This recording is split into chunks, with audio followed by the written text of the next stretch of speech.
49 fertility centre మీకు అందిస్తుంది కేవలం 899 రూపాయలకి ఫర్టిలిటీ అసెస్మెంట్ ప్యాకేజ్. ఏపీలో రాజకీయాలు కొత్త మలుపు తీసుకుంటున్నాయి. వివాదాస్పద వ్యాఖ్యలు, తదనంతర పరిణామాలు ఇప్పుడు కొత్త చర్చకు కారణమవుతున్నాయి. వైసీపీ లక్ష్యంగా కూటమి పార్టీలు వ్యూహాలు అమలు చేస్తున్నాయి. కూటమి ప్రభుత్వాన్ని టార్గెట్ చేస్తూ వైసీపీ పోరాటాలకు సిద్ధమవుతోంది. ఇదే సమయంలో స్థానిక సంస్థల ఎన్నికలపైన కీలక సమాచారం అందుతోంది.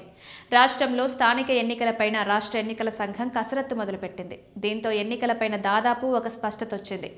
ఏపీలో స్థానిక సంస్థల ఎన్నికల దిశగా కసరత్తు జరుగుతోంది. ఇప్పటికే రాష్ట్ర ఎన్నికల సంఘం ఓటర్ల జాబితాపైన కలెక్టర్లకు స్పష్టతనిచ్చింది.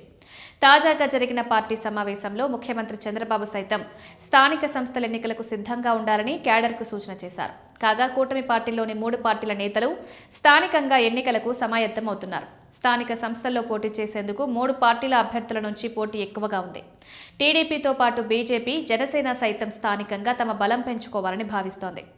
ఇక వైసీపీ కడప జిల్లా పులివెందులలో జరిగిన జెడ్పీటీసీ ఉప ఎన్నికల్లో ఓటమి తర్వాత రాష్ట్ర వ్యాప్తంగా జరిగే స్థానిక ఎన్నికల్లో సత్తా చాటాలని వేచి చూస్తోంది. దీంతో ఎన్నికల ముహూర్తంపైన రాజకీయంగా ఆసక్తి నెలకొంది. ఇదే సమయంలో కీలక అప్డేట్ అందుతోంది. ఏపీలో స్థానిక సంస్థల ఎన్నికలు ఇప్పట్లో జరిగే అవకాశం కనిపించడం లేదు. దేశవ్యాప్తంగా ఈ నెల 20వ తేదీన తర్వాత జరగనున్న ప్రారంభం కానుంది. ఇందుకోసం ఇప్పటికే షెడ్యూల్ ప్రకటించారు. దీంతో 20వ తేదీలోగా స్థానిక ఎన్నికలను పూర్తి చేయాల్సి ఉంది. దీనికి అనుగుణంగానే తెలంగాణ రాష్ట్ర ఎన్నికల సంఘం మున్సిపల్ ఎన్నికల షెడ్యూల్ ప్రకటించింది. నామినేషన్ల ఘట్టం పూర్తి చేసింది. ఈ నెల 11న ఎన్నికలు జరగనున్నాయి. ఇక సెన్సస్ పూర్తి చేసి లెక్కలు వెల్లడించిన తర్వాతే ఏపీలో స్థానిక సంస్థల ఎన్నికలు జరిగే అవకాశం ఉంది. సెన్సస్ పూర్తి కావడానికి దాదాపు 1.5 ఏళ్ల కాలం పడుతుందనే అంచనాలు ఉన్నాయి. ఈ లెక్కన 2027 ద్వితీయార్థంలో లేదా 28 ప్రారంభంలో స్థానిక సంస్థల ఎన్నికలు జరిగే అవకాశం ఉందని సమాచారం. అప్పటి వరకు ఏపీలో ఎన్నికలు నిర్వహించే ఛాన్స్ లేదని చెప్తున్నారు.